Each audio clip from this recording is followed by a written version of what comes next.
Hello అండి. Welcome to my channel Padmini cook book. ఇవాళ నేను బంగాళదుంపతో ఒక మంచి పులుసు కర్రీ చూపించబోతున్నానండి. చాలా టేస్టీగా ఉంటుంది. బంగాళదుంపతో మీరు ఎప్పుడూ గనక పులుసు ట్రై చేయకపోతే ఒక్కసారి ట్రై చేయండి. చాలా టేస్టీగా ఉంటుంది. అన్ని పులుసుల్లో కల్లా కూడా బంగాళదుంపతో చేసిన పులుసు చాలా డిఫరెంట్ టేస్ట్ ఉంటుందండి. చాలా బాగుంటుంది కూడా. ఈ పులుసు కర్రీ రైస్, రోటీ, చపాతీ ఇలా ఎందులోకైనా కూడా చాలా బాగుంటుంది. బంగాళదుంపతో ఎప్పుడు ఒకటేలాగా ఫ్రై రెసిపీస్ కాకుండా ఇలా ఒకసారి పులుసు రెసిపీ ట్రై చేయండి. దీనికోసం అయితే ముందుగా స్టవ్ వెలిగించి బాండీ పెట్టుకుని అందులోకి 1 టేబుల్ స్పూన్ దాకా ఆయిల్ వేసుకోవాలి. తర్వాత ఇందులోనే 1 టీ స్పూన్ దాకా పచ్చిశనగపప్పు, 1 టీ స్పూన్ మినప్పప్పు, అలాగే 1 టీ స్పూన్ ఆవాలు, 1 టీ స్పూన్ దాకా జీలకర్ర వేసుకోవాలండి. ఇప్పుడు ఇందులో పోపు గింజల్ని బాగా వేయించుకోవాలి. ఈ పోపు మొత్తాన్ని పోపంతా బాగా వేగిపోయిన తర్వాత ఇందులోనే 1 కప్పు దాకా సన్నగా కట్ చేసుకున్న ఉల్లిపాయ ముక్కల్ని వేసుకోవాలి. ఇక్కడ నేను 2 మీడియం సైజులో ఉన్న ఉల్లిపాయ ముక్కల్ని తీసుకున్నాను. తర్వాత ఇందులోనే ఒక 2 నుంచి 3 పచ్చిమిర్చి, అలాగే కొద్దిగా కరివేపాకు కూడా వేసుకుని వాటిని కూడా కొద్దిగా వేయించుకోవాలి.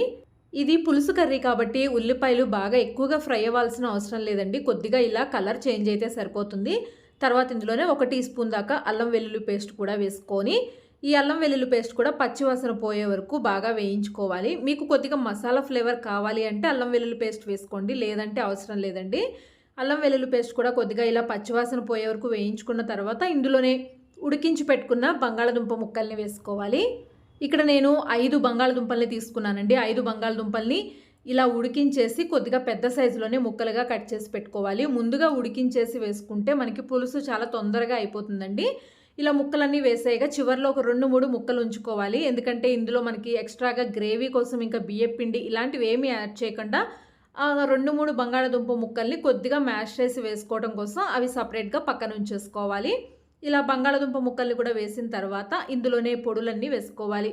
1/2 టీ స్పూన్ దాకా పసుపుని వేసుకోవాలి. అలాగే కారానికి తగినట్టుగా 2 నుంచి 3 టీ స్పూన్ల దాకా కారం వేసుకోవాలి. ఆల్రెడీ పచ్చిమిర్చి కూడా వేసుకున్నాం కాబట్టి కారం కొద్దిగా చూసుకుని వేసుకోండి.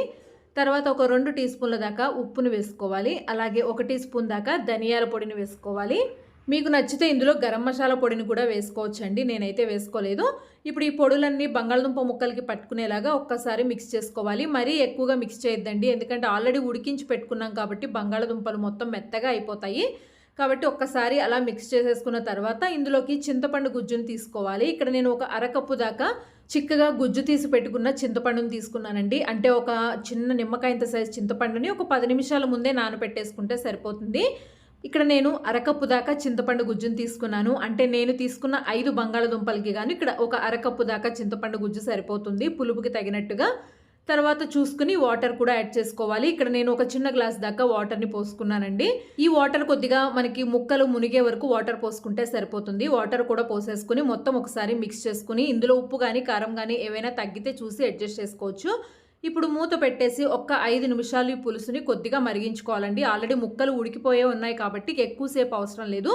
ఒక 5 నిమిషాలు ముక్కల్ని ఉడికించుకుంటే సరిపోతుంది. చూసారు కదా, ఒక 5 నిమిషాల తర్వాత మనకి ఈ పులుసు చక్కగా ఉడికిపోయింది. ముందుగా మనం ఉడికించి పెట్టుకున్న 2-3 బంగాళదుంప ముక్కల్ని పెట్టుకున్నాం కదా, దీనిని ఇలా మ్యాష్ చేసేసి కలిపేసుకోవాలి.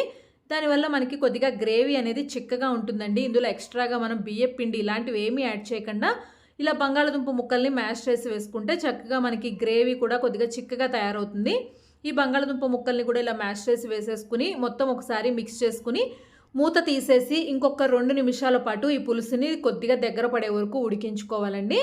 ఇక్కడ ఒక 2 నిమిషాల తర్వాత చూసారు కదా, మనకి పులుసు చక్కగా రెడీ అయిపోయింది. ఇక్కడ చివరిలో కొద్దిగా కొత్తిమీర తరుగుని వేసేసుకుని ఒకసారి మిక్స్ చేసి స్టవ్ ఆఫ్ చేసుకోవడమేనండి. చాలా బాగుంటుంది. బంగాళదుంపతో ఒక్కసారి పులుసు ట్రై చేయండి, మీకే తెలుస్తుంది టేస్ట్.